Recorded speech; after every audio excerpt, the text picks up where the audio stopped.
What, do I even ask, or did you get roped in? I got roped into it here. Well, you don't hang around here. You know better than that.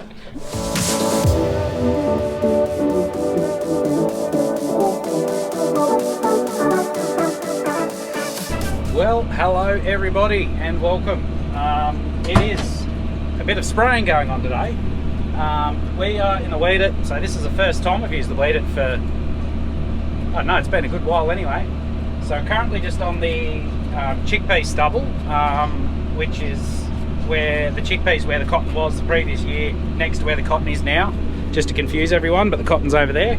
I'm still running a bit behind in the videos, and yeah, just lots going on, trying to juggle family, work, YouTube, all of that sort of stuff is yeah, you got to get your priorities right sometimes.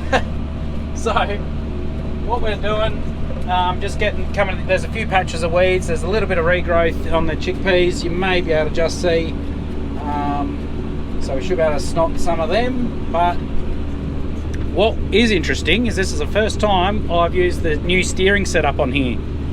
So this is the topcon. We're sort of in the process of swapping over all the gear to topcon. Now the reason for that is, I mean, some people hate topcon, some people love them. The main reason why we're going that way is our local GPS dealer. They solely deal with GPS systems, and that's who they're using, and they've had a really good run out of them. And yeah, we buy a product more so for the backup rather than the product itself sometimes, because you can have a really good product but no backup and you're a lot worse off. So yeah, but anyway, we've changed over to topcon. It's been pretty good. It's just going to take a little bit of getting used to. They use a lot of symbols rather than words, which is good once you get the hang of it. But yeah, and it's got a lot more features you can do. So I've got to figure out exactly how to work it all. But yeah, basically we've got the topcon control, like the Apollo system on the air car and the gas rig. So it is a system we're going to be fairly well getting used to, and most of them will run the same thing. So this weed it isn't actually ISO connected, so it's a little bit older. But the newer ones would be able to plug straight in this, and then you'd be able to control your weed it from here. I'm guessing you wouldn't need this if that was the case. We've also got spraying happening at the south-east block. So I've got the old Grasshopper going there, JD's on that, and apparently a tyre's going flat, the exhaust pipe fell off, so I don't know, maybe the time's near for the Grasshopper. But anyway, I'm thinking he can still keep going for the minute. We just put 2 new front tyres on before we took it down there, because we didn't want flat tyres when we were down there, but one of the newer rear tyres had a bit of a split in the sidewall. So anyway, hopefully he can get himself sorted there this afternoon. I may even send the drone up, freshen up on my drone skills. Haven't flown it for a little while, and yeah, might be able to have a look at the cotton too. That'll be good from the drone.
Well, guys, it is pretty well knock off time. We're not overly stressed at the minute to get all this done, so like we don't need to go late or do anything silly. It's saying I've got 100 litres left, and just for interest's sake, anyone that does have I don't know, a sprayer or something that doesn't have a litre meter, or you know, sometimes it's good to know how many litres you got in the tank.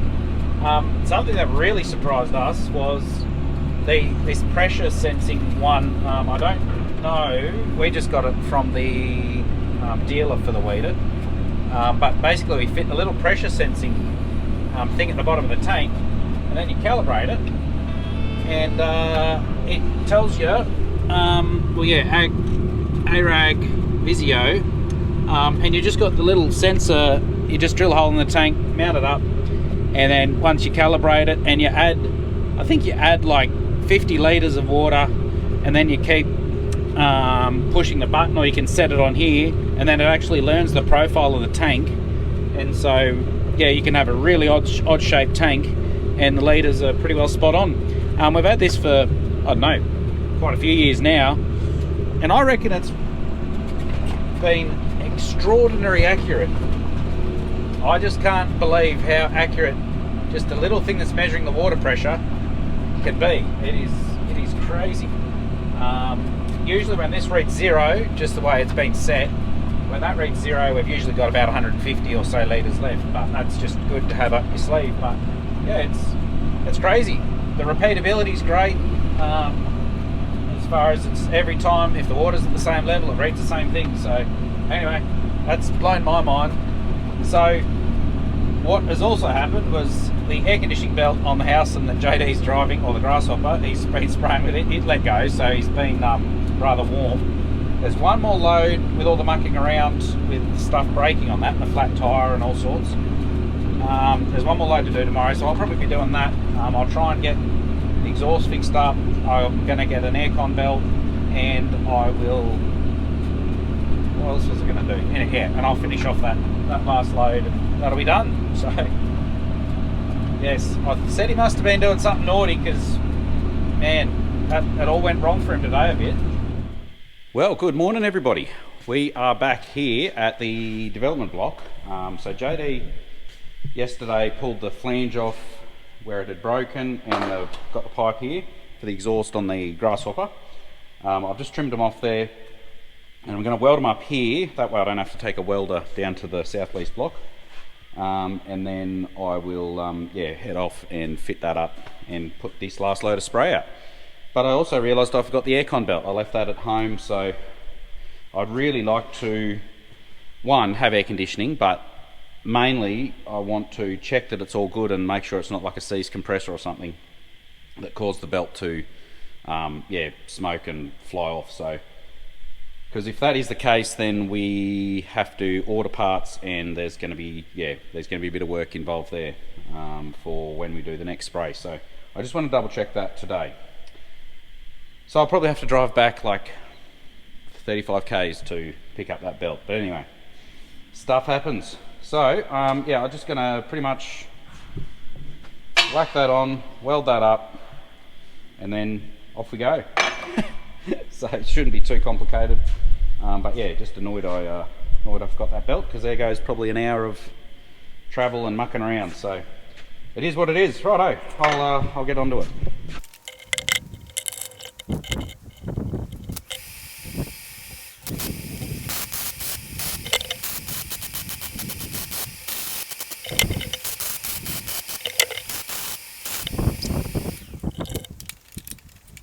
Again with my welding, not pretty, but it should work. Well, we did make it, guys. We're here. Here's very nice scenery. Just a pity it's in the middle of nowhere, but right, so I've got the pipe on. I haven't put all the bolts in or tightened it up yet, but yeah, that's where it was. It had broken off down there, so there's nothing directly in the line. It's just all this soot from the exhaust, obviously, but yeah, nothing was melting or anything like that, so that is good. So we'll yeah, I'll zip those up hopefully, and then we can, I've already got the belt on for the aircon. That's a fairly easy job. Thankfully I didn't have to pull off any other belts to get that one done. And then I've just got to pump up that tyre a bit. Very thankful that that's not off the bead.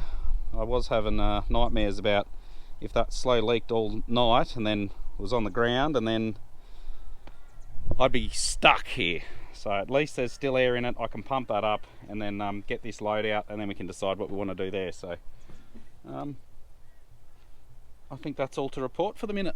I'll get busy here. A little bit quieter. Looks like the aircon is working, so I don't think it's seized. It must just been a fatigue belt, or it is a pretty old one. Who knows? Sometimes you just don't know. Yeah, that's cool air. So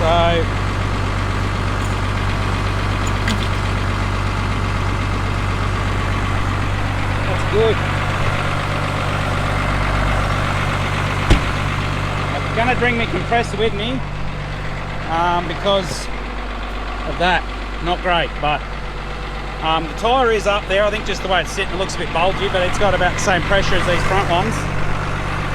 So yeah, we'll load up and I'll see if I can get this all out without any issues. Well, we got it all done. So yeah, it was about 36 hectares for that load, so not quite a full one, but yeah, it's all done. So we'll probably be coming back next week. Not sure if I'll be here, but yeah, we'll be doing a double knock on this block here. So it'll yeah, that involves basically the first pass, or what we're spraying now, is just a systemic chemical that'll go in and start killing it, and then you can come back, it can be anywhere from 2 to 7 days or whatever, whenever it sort of suits, to come back and spray it with more of a contact burn down spray. Basically just means that you basically reduce your chance of 0 to having any of those weeds escape the the first spray and build up resistance. So it's very, very important.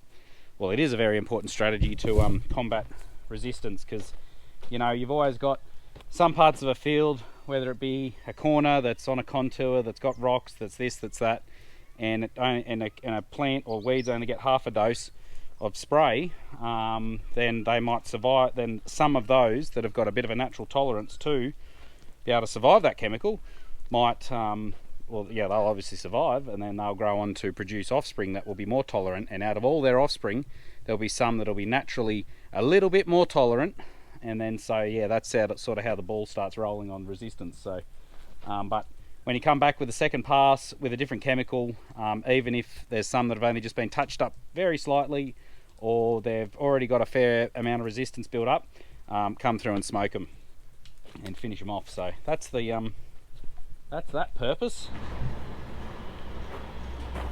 Well guys, I just got in here in time to see the old Nissan forklift disappear. Is that a relief, Brad? It's kind of sad still, you know. Ozzy didn't like it. No, well, it's like, it's been annoying, but it's still sad to see it go, because it just wouldn't die. Yeah, it's a machine. Like, it just keeps going. It's a Nissan. Now, For all you Toyota lovers. yeah. What I do I even ask, or did you get roped in? I got roped into it here. Well, you don't hang around here. You know better than that. You boys are already sensitive. Put me on the sprayer. I'm already sensitive to me. Use by date being up. I need a bit of encouragement. What's wrong with your use by date? You're a spring chicken. Bigger bolt, you reckon? No, just confident. I'm going to guess. I reckon that's to help support the plastic silo for the FERT. We just put that in. That'll be that. We're all over it. Hey, Yes. look at my camera. It's over there getting charged up. Yeah. It's getting Look at that, it's charged sad. For like 2 days. Yeah, it's weird. The GoPros sometimes just have a moment. You have them on the charge, and then it'll charge and then stop charging, and then it'll drain itself flat. So when you pick it up the next day, it's flat. So anyway.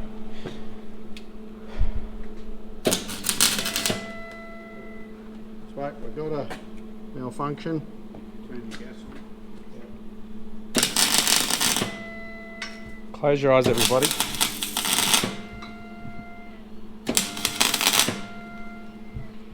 So Dad's been, we've actually got Brett is back here. He's the guy that's been doing all the plastic tank repairs and yeah, a few things. I think he fixed we had a little split on the flush tank of the radiator.